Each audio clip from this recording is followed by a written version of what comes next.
Welcome to Field Notes, Conversations in Special Education Leadership, the official podcast of MAASE. I'm Abby Seifer, the Executive Director, and I'm so glad that you're here. This podcast is a space for the stories, insights, and innovations shaping the future of special education leadership across Michigan. Whether you're a seasoned administrator, a new director, or somewhere in between, Field Notes is your place to learn, grow, and connect. As we say in MAASE, you belong here. This week, we're celebrating the 50th anniversary of IDEA, the Individuals with Disabilities Education Act, through a conversation about progress, people, and the ongoing promise of equitable education for all. We're going to shake things up here on Field Notes. Our MAASE presidents will serve as our hosts today. That includes past president Lauren Eardley, current president Kirsten Myers, that you heard from the two of them on episode 2, and they're joined by Vice President Tina Lawson. Welcome, ladies. Nice to have you here with us. Thanks for having us.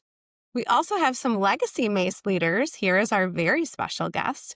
We have Tom and Deb Koepke and Dr. Lois Vaughan-Hussain. We often describe individuals by the positions they have held, the districts that they've served. But today I'm excited for you to have a chance to get to know our guests based on the journeys that they've traveled. So thank you all for being here and for sharing your stories and your perspectives with us. 50 years ago, on November 29th, the passage of IDEA changed the trajectory of millions of children and families, and the work of every educator in special education, including all of us here today. We're looking back on the legacy and ahead to what it will take to fulfill that promise for the next 50 years. So I'm going to go ahead and turn it over to Kirsten, who's going to set the IDEA stage, as we say, with our guests. So take it away, Kirsten. Thanks, Abby. It's certainly an honor to be part of this conversation, to not only reflect on how far we've come, but to imagine what the next 50 years could potentially look like.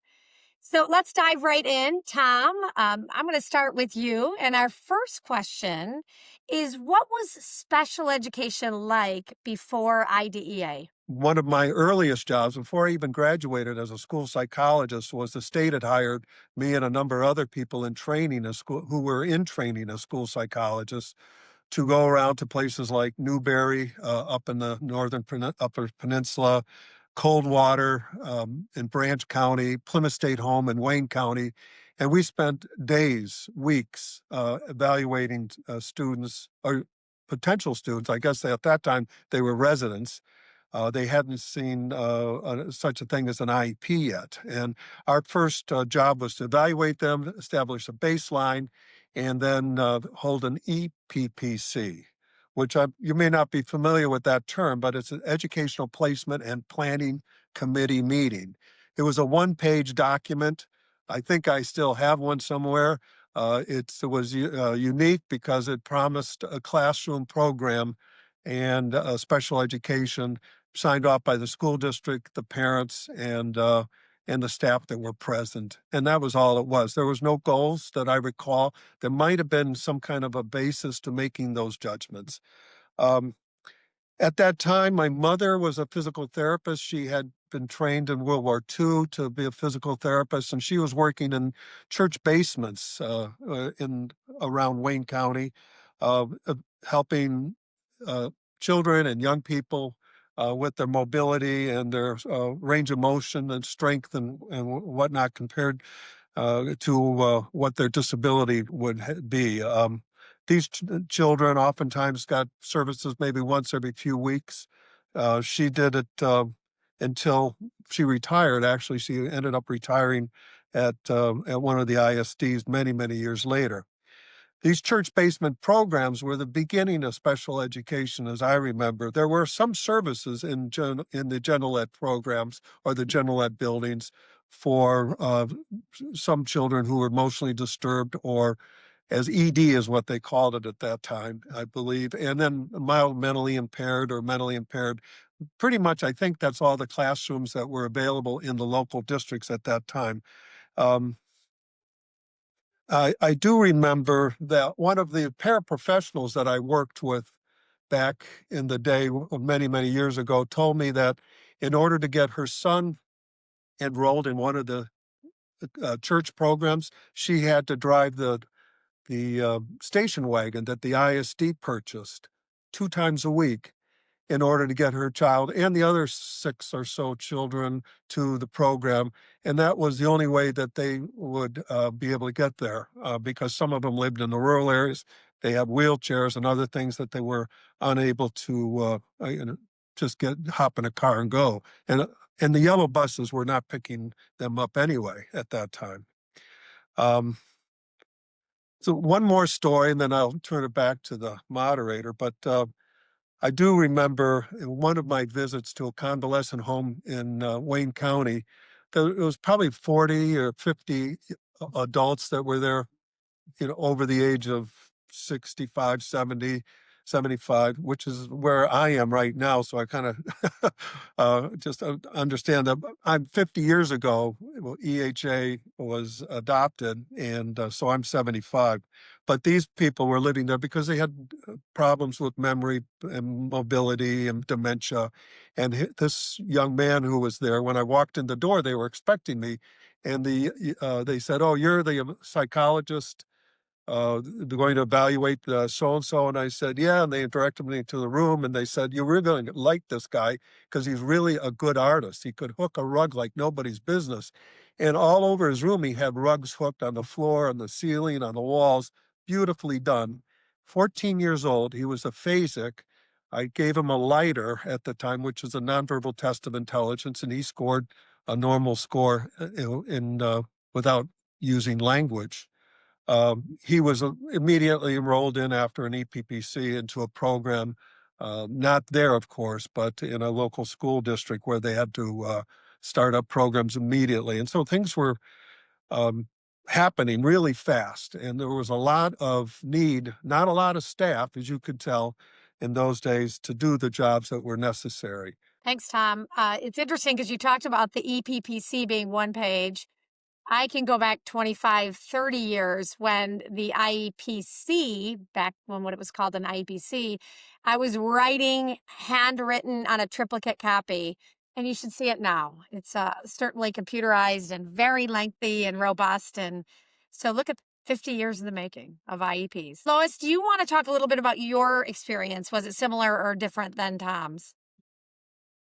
Thinking about before IDEA, where there's no guarantees of access, no individualized supports, and for many families, no real choice. So I'm going to give you the story of my sister. We call her Cookie, but her given name is Olivia. And just like you, Tom, she's in the age of, 70, she's 73. And her example is actually a very powerful example of this era. She was diagnosed with an intellectual disability around the age of 7. And she attended the local community school, but her classroom was a small room in the basement, segregated from the rest of the school community. And as she grew up, as she grew older, school leaders began to convince my parents that there was 2 other options that she should take. And those options were very simple to them, but they offered no services to us. The options were to send her miles away in an institution or keep her at home, safe with you. But really, what that was, it was code for no protection, no expectation, and no public support. Well, my parents did that. They selected to take Cookie home and educated her without any assistance from the school community. And her story reflects the story of the reality of countless children and their impact or lack of when IDEA didn't exist. It really was a combination of a couple of things: exclusion, isolation, and basically denial of a future, which is so different from the landscape today. I think about my sister Cookie, what promise she could have had if a free, appropriate education was available to her. That's incredibly powerful and certainly continues to provide strength to supporting students within their least restrictive environment. So thank you for sharing that. Um, I'm going to ask Deb, how did the passage of IDEA change your work as an educator and as an administrator? I'm a little younger than Tom. So I started my educational experience in 1979, which was just after that passage of those legislative acts that mandated the educational rights of students with disabilities. And Tom did mention that there was dollars flowing through to begin and start programs for the students based on these acts. So my first classroom was actually to set up a learning disabilities categorical program. The school had received this initiative grant, and these students had been diagnosed as specific learning disabilities under the discrepancy model, which at that time was mandated by the state. But I was really fortunate to have received these dollars because it gave me the opportunity to attend trainings and workshops and actually purchase curriculum materials that had really begun to focus on explicit systematic instruction for students with learning disabilities. And of course, the big standard at that time was the Orton-Gillingham methodology, which was endorsed by the National Dyslexic Society and other organizations. I also had to enroll back in college because at the time I was at the university for my undergraduate level, there were only two main programs. That was MI mentally impaired and EI emotionally impaired. So I had to get back to college and I worked on my approval in the area of a master's in learning disabilities. At this time, also autism and traumatic brain injury were also emerging, which offered many other challenges for those in the educational field. However, for me, I was at an elementary building. The parents that I had contact with and worked with were so grateful that their children actually had programming that focused on those unique educational needs that they had. And as Kristen mentioned, there was the IEPC, which was about 3 pages long on those 4 color NCR papers. And the goals and objectives were bubble sheeted in by something that was already developed called the Mead Objectives, which was a spiral bound book, which Lois is saying, yes, I know that book too. Well, of course, even though the students had average to above average intellectual abilities, they spent the majority of day in my classroom. And general education teachers had not received any training on how to accommodate students with these learning challenges. As a teacher who really was in a portable all day long, I tried to consult with some of the teachers in general ed on the strategies and procedures that I had found help to students, like the old touch mash visual phonics recipe for reading. But basically, my whole day was spent with students. I even ate lunch with those that had behavioral challenges and couldn't eat in the cafeteria, or some even go out for recess. Thank you for sharing, Deb. You're Tom, I'm welcome. going to turn it back over to you. And what I would be curious to know is when you think about the longevity of your career, what are the most profound ways that you have seen IDEA shape schools, families, and communities? I think it's the creation of more meaningful educational opportunities. I think we now focus on what is the educational benefit of what we're doing. Back in the day, we didn't even talk about the educational benefit. We were talking about just, providing services, and we were doing the best we could with the knowledge that we had. So I think that training has been a big issue over the last 40 or 50 years too. And every place I have worked, training has been like a number one issue because things were changing all the time, particularly in the areas of learning disabilities and autism, but also in areas of hearing impairment and visual impairment as well. So the profound changes created these new opportunities, not only for the students, but also for the families, because the kids would come home, the students would go home, and the parents would be more engaged with them if they had, uh, improved social skills, some academic skills that they didn't have prior to entering school. The interventions that we design now are much more specific to the children and not so much to the classroom.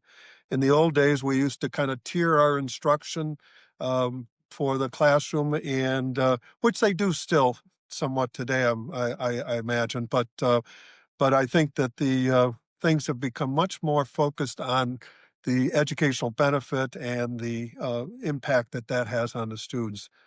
There's also other ways that I've seen things change is that the professional groups that have gotten together, for instance, just MAASE, for instance, I've watched MAASE go from 200, 250 folks to what is it now? 700 people. I don't know what it is now. I mean, Lauren, what is it now? It's over 1,000, right? Over a thousand thousand. now. Yeah. So it's 5 times larger than it was when I first started in MACE. So that tells you just about some of the changes. I think MACE does a wonderful job in training people and bringing them up to speed on all kinds of things, no matter what area of education, special education that you happen to be working in. So those are just some of the profound changes I've seen personally, and I'm sure there are a lot more that I'm missing. We appreciate that. And the mention of Mace. Did you think you'd be on a podcast all these years later? All right. The last question that I have, I'm going to turn it back over to Lois. And I guess I would ask for you to think about our current leaders. And Yes. what do you think younger educators or those that are interested in special education administration, what might they not realize about the transformation over the years when you think about IDEA? Yeah, that's an interesting question. I mean, when you hear trailblazers like Tom and Deb speak about their experiences in the field, it kind of takes me to a place that those of us who were taught in these early decades, we remember how inclusion was not an expectation. It was more of an aspiration, right? It was something that we dreamed for. And the trailblazers that you have on this call today and the ones that's listening, they have lived through a time where the law was still new at this point, and the access was inconsistent. Advocacy, we had to fight tirelessly to get students securing a seat in the general education classroom. So many of the individuals who are new to the profession today, they're entering the field in an era where inclusion, differentiated instruction, co-teaching, universal design for learning, all of those things are part of our everyday language. And when we think about that, that's actually a blessing, it's a gift. But the downside is that it can also make the depth of the change less visible. What they may not see is the amount of courage and persistence and community partnership it took to shift that culture. So I think as individuals in the field, such as the community of MACE, it is our role to continue to help them understand the history. So we don't accept those segregated classrooms like we did in the past because we don't have to. Love that you said that. You framed that so nicely. We're focused on the theme this year being united today, stronger tomorrow.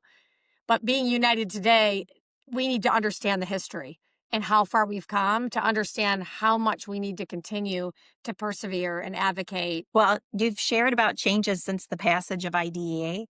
Now, I would love to hear about a memorable student or family from your time in special education. So, Tom, do you have someone you would like to share about? Well, I'd like to actually talk about a group of students that I had the uh, great pleasure in not supervising the program so much. I was the director of the county, and Mary Campbell at the time, who was in charge of the program, really did a wonderful job. There were 60 or more kids in this HI program, and they came from all over, and they had to travel so far that they were oftentimes placed in homes in Ida, Michigan, just for the week, and then on the weekends they would go home. And there was an auditory oral program, which is they were very religious about it, having auditory oral in the county, and it was also supported in large part by the fact that we had a university nearby. The University of Michigan that had been starting to do something called cochlear implants. And I watched that program gradually diminish in size because of the cochlear implants.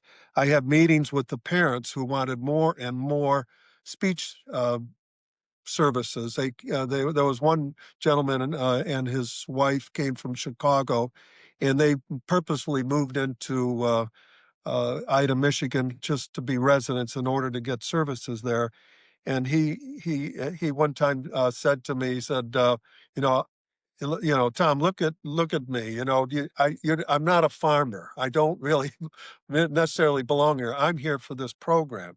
But then his child and many other of the children eventually got cochlear implants, and they could get reintegrated back in their local districts after they developed better articulation and language as they matured. It was amazing to watch this happen, and I think that there's a technology, medicine, education need to work together in this regard. And I believe that this is just one example. There was actually one family there. They had come from Mexico City and moved into Ida, Michigan for that particular service. So there are actually lots of stories like that, but I just found that kind of an interesting way of looking at the interface between not only what's happening in education, but what's happening in science as well. You brought to mind one of my own experiences. We had a student who was moderate cognitive impaired, and he was in our transition program. He was a student with Down syndrome, and he really aspired to have a job. He wanted to have a job. And we had brought in Project Search in our county, and we actually started talking to the family, and the family was really excited. They thought this would be a great avenue for him to explore. So he applied, he got accepted into that program. And it was evident that his transition classroom that he was coming from, they had him going out into the community. He was learning his job skills, and Project Search was to move on to help that career development and do it through an internship.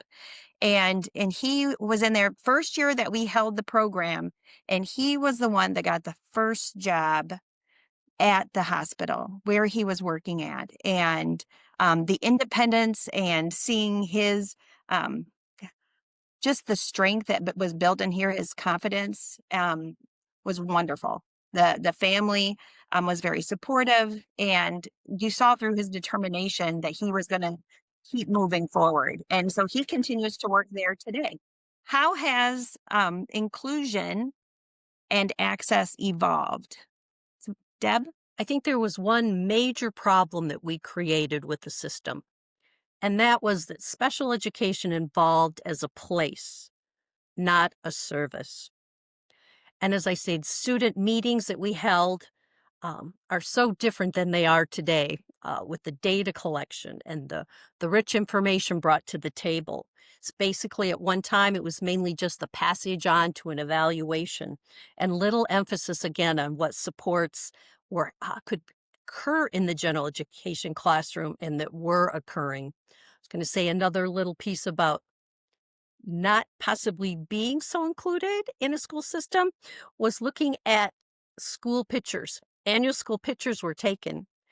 And unfortunately, when the composite came out, all of the students that were in my classroom belonged to me in that composite picture versus their general education classroom.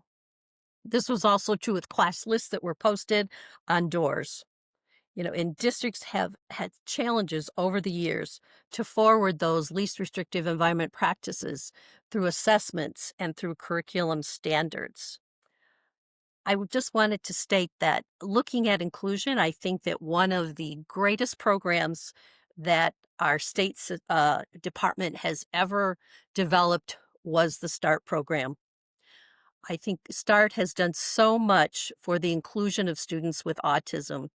I had numerous peer-to-peer programs developed through the elementary to the high school at Utica schools. And that piece was one of the things that really implemented inclusion in the social area for those children.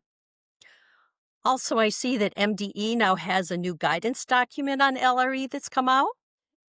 And I've also heard that the State Department is now monitoring for LRE practices and that they're really looking for that system-wide transformation.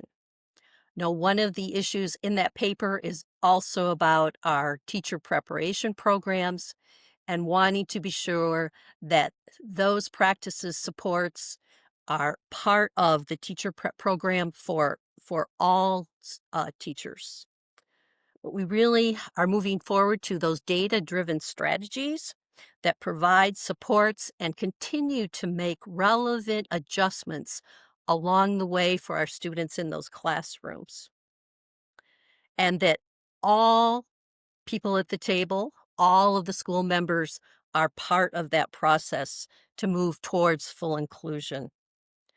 We have to find that right balance between that individual support and inclusion in the general ed setting to the greatest extent for all the children we serve.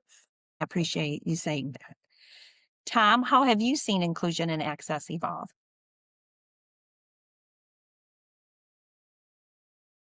My experiences with the districts that I worked in, we had programs that would send a lot of children into center-based situations, maybe busing them as much as an hour away. That is discouraged now. I know it still happens more in the rural areas and maybe also in the urban areas as well, depending on how far away the schools are. But I see that many more children are able to stay in their home schools, are able to be supported with such collaborative teaching methods as co-teaching. Now, between general and special ed teachers, there was a time that I believe the State Department may have discouraged. The first, they discouraged the merging of general and special education in large part because of funding issues. And so we had to kind of walk around that. And we were able to, working with the Department of Education, come up with a co-teaching model that worked where we could continue to have teachers who were partially funded through special ed funds work in a general ed setting hand in hand with the classrooms. And so in some of the places where I worked, we encouraged that, particularly where we had departmentalized programs for students with mild disabilities like learning disabilities and impairments that would be more readily taken care of or supported in a general ed setting with that particular model. Well, Lois, I'm going to send you that same question just because thinking about inclusion and access and how important that is with IDEA. Yeah, I don't go as far back as my mentors, Tom and Deb, but I go into the 90s, early 90s, and I think about how inclusion and access had evolved, and it's such a big contrast to where I started in 1990. You know, when I think about the least restricted environment during my day, it was more about where the student was going to be sent. It was very binary. We dealt with segregated classrooms within our neighborhood school. And for students who we felt needed more support, they were bused miles away into center programs. We were so focused on where students were going. The conversation was about location. Location meaning which room, which program, which building. But our journey from there has truly evolved. It's actually, when you think about it, it represents a profound shift in mindset as well as practice because we know more, we do better. And so that least restricted environment, that inclusionary perspective is really wrapped around in how we're going to represent experiences for students and not places. Our services have really evolved when we think about how now we're truly being intentional with designing learning for students of all forms, with and without disabilities. We're moving closer to that promise of IDEA when we talk about that true inclusion, authentic access, equitable opportunities. We're getting there. We're getting there in our conversations with our Gen Ed peers. So I think about those moments when I was placed in as a teacher for the cognitively impaired and how I was just trying to do the best within those four walls where I was teaching. And now how we have evolved and we're thinking about our next best co-teaching team and the strategies that's supportive to the learning environment of all. We've come a long ways. Talk about what work has made, what progress we've had. with general education. I think about the ripple effects, both with general ed, the collaboration, and school culture. What do you see as that? The continuation of that comment that we had with our first question around inclusion, it is that belief that LRE, the least restricted environment, should represent experiences and not places. And because we are there, it is actually has helped us shift the thinking and actually have created that ripple effect that you describe amongst our general education peers, but our general education community at large. When I think about the general education teachers that I support across the state, they are beginning to see themselves as responsible for every learner. It's not about the disability anymore. It's about the individuals in front of them. So when you think of that, the concepts that were once considered special education practices, I mean, we can name them: differentiation, flexible grouping, tiered supports, assistive technology, universal design for learning, those are now fundamental tools in a general education setting. So think about this. This is actually a cultural transformation where inclusion has influenced the mainstream, which now has expanded the teacher's capacity in being responsible for their diverse learners. And with that, there's a bonus. It actually has created greater confidence amongst our gen ed peers. So we've really learned so much from each of you through your personal stories and your experiences and lessons that those of us who might be a bit younger might not have lived ourselves. And as we look into the future of IDEA, Abby and I want to seek some perspectives from our current MAASE presidents. So to kick this off, Kirsten, since you may not have the decades of wisdom that Tom, Deb, and Lois have, I'd love your thoughts and perspectives as we look to the future of IDEA. So how can we strengthen IDEA's legacy through collaboration, innovation, and advocacy? We kept talking about inclusion in LRE, and we've grown so much over time and have so much more growth to be had around LRE. But if you look at the verbiage, the language of IDEA, I think it's very clear that it was never meant to be implemented in silos. So when I think about collaboration, I think IDEA's success comes from educators, general education, special education, families, policymakers, communities, all working together to design systems and structures that meet the needs of our learners with disabilities. So I think that's really important, that collaboration being at the forefront of that. And when we collaborate well and we're sort of all moving in the same direction, we can close any gaps that are within systems and expand opportunities. And expanding opportunities includes educating our students with disabilities in the least restrictive environment to the maximum extent possible. So I think we've evolved over time. We have more to go. From an innovation perspective, I think this is really important because the world has changed dramatically since 1975, and our practices have to evolve with it. And I think we right now as leaders are on the cusp of, it's not just about technology, but it's about growing mindsets. So we can't live back 10, 20, 30, 40, and 50 years ago.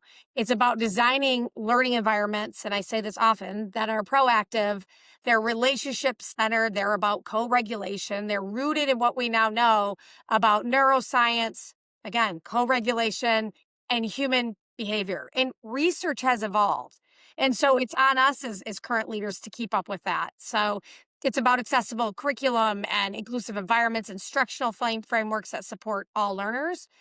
And we honor IDEA by refusing to let it be stagnant. So I think now it's on us to take the torch from those that we follow to be able to do this work. And then lastly, you mentioned advocacy.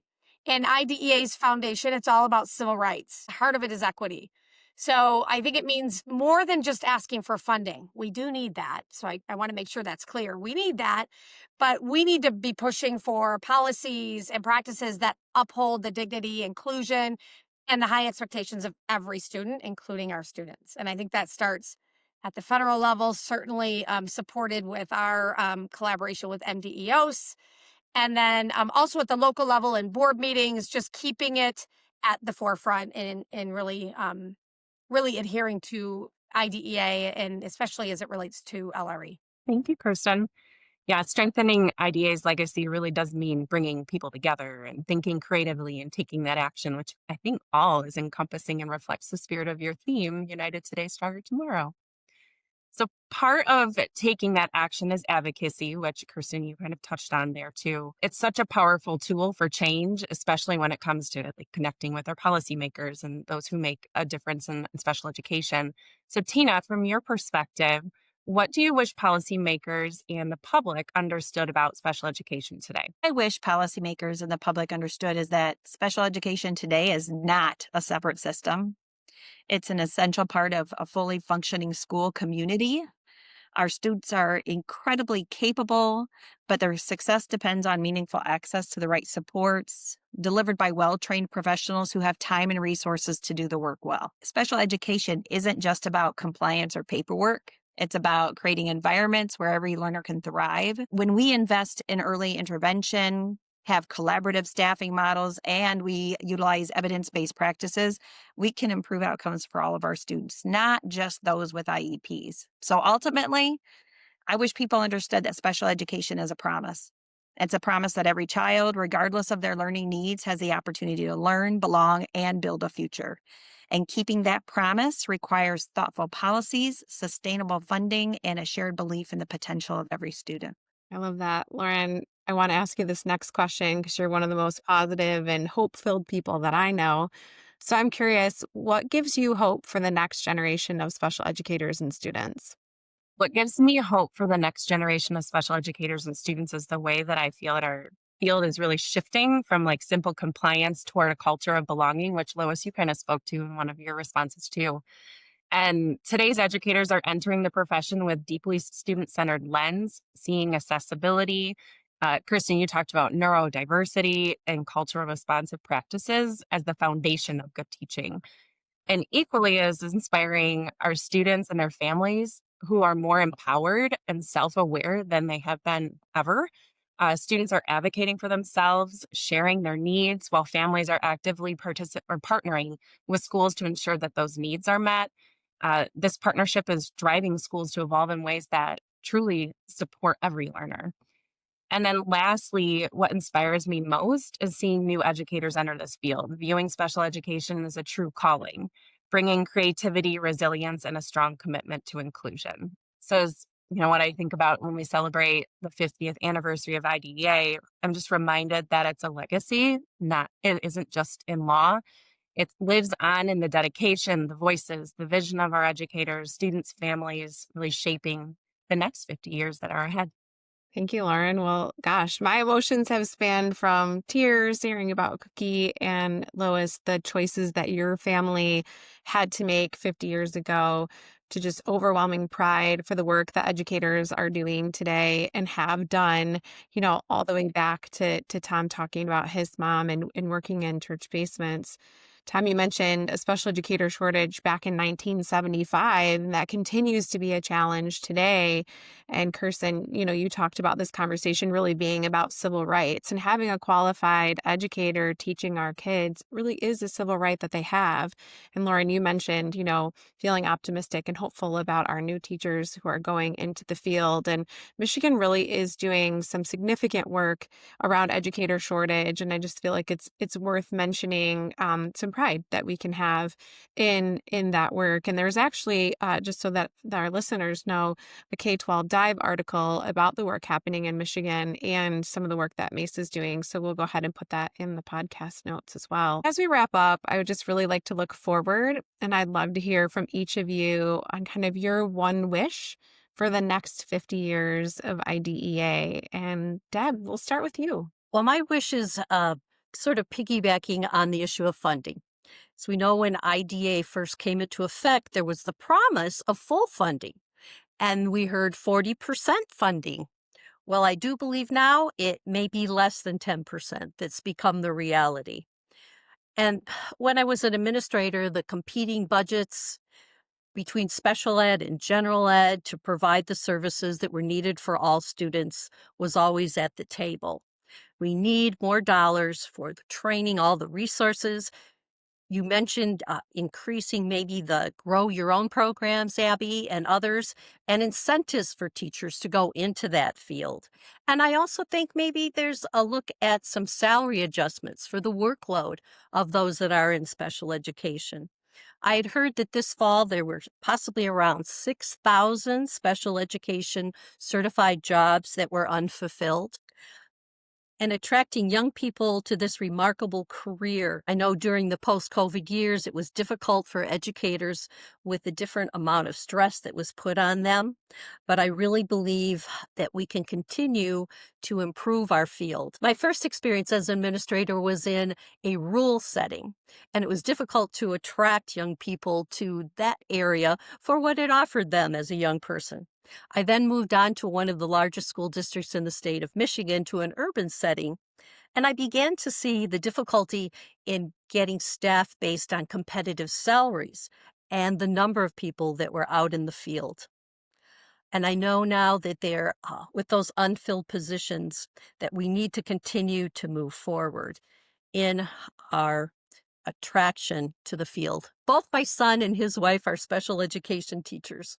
And my wish for them and all educators in the field are that they find that joy in teaching as we move forward, working with parents in collaborative settings and planning that their students have those kinds of opportunities.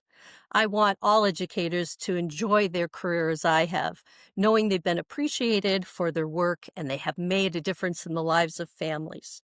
And I believe increased funding can just be one way to help move our school forward to those outcomes we want for students and educators, and to move forward in creating that most inclusive environment. Well, Deb, they always say you can tell your values by what you spend your money on, right? Rather than focus on funding, which I agree is really a very important issue, we need to have strong and stable funding for the next 50 years for lots of different reasons, which I won't go into because I think people have already shared those issues.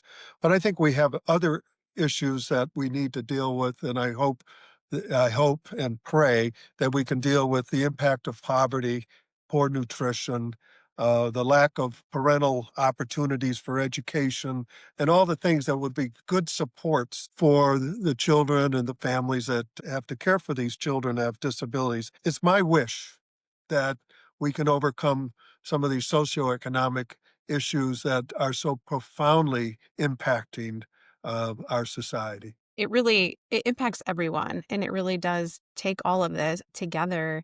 None of us can do this work alone. It takes a village. So I love that. Thank you. Dr. Lois, what's your one wish? If I am so blessed, as I look towards the next 50 years of IDEA, my one wish is that we continue moving from access to true belonging. IDEA opened the door, but our future work, all of us on this call and the ones beyond, we must ensure that every student who walks through that door is met with dignity, high expectations, and instruction designed to help them flourish. I think of my sister Cookie. I go back to her, my second oldest sister, who never had those opportunities in her neighborhood school. And then I look forward and I think about our students today who benefit from decades of progress. My hope is that this generation and the one after it, of leaders to come, will fiercely protect this law, will thoughtfully refine it because it will need it, and expand its promise so that inclusion is just not something that we strive for, it is simply who we are. That was excellent. I love that you mentioned belonging and that idea of a growth mindset. We can't stop here. There's more work to do. So thank you for bringing that forward. Tina, I'll turn it over to you for your one wish. We have a shared responsibility and that we're uniting around that commitment to ensure that every learner has the opportunity to learn, belong, and build a future. That's my wish. I love that. That's so grounded in what we're doing right now. And I feel like the work of everyone's diving into. So it's really relevant and kind of right in everyone's forefront right now. Kirsten, what would you add for your one wish? Abby, I think one wish is really, really hard, but I'm going to attempt to do it. I think my one wish for the next 50 years is that special education is no longer a marginalized subgroup, but fully recognized under IDEA as a civil rights foundation, as it was always intended to be.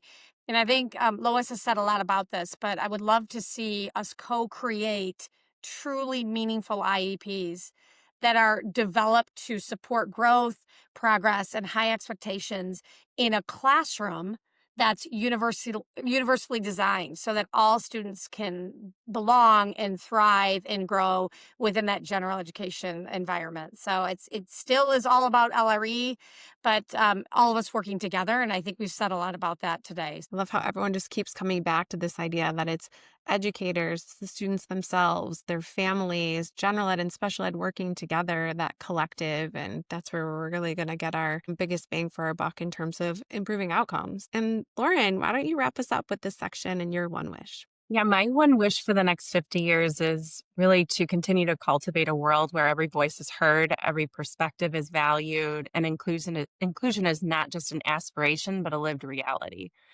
Uh, I hope it inspires communities to embrace differences as strengths, empower individuals to lead with empathy, and sparks a systematic change that also ensures that equity is built into the very fabric of our schools, our workplaces, and our society. Can't say it better than that. So thank you for bringing us home with that question. And just in closing, I want to thank you all for your leadership and the legacy that you have left and continue to leave. I also want to thank you all for your time today and for speaking with our listeners. My wish is that we continue to have leaders like all of you advocating for students and doing this hard work for another 50 more years and beyond. So we look forward to celebrating the anniversary of IDEA with our listeners over the course of this next year. Check out our Legacy of IDEA landing page at mace.org for more information on how we're celebrating and to download our social media toolkit. Thanks for tuning in today for this panel format podcast. Be sure to follow Field Notes on your favorite podcast platform and connect with mace.org to stay in the loop. New episodes drop the first Friday of every month, with the next one launching in January. Until next time, stay curious, stay connected, and thank you for the work that you do.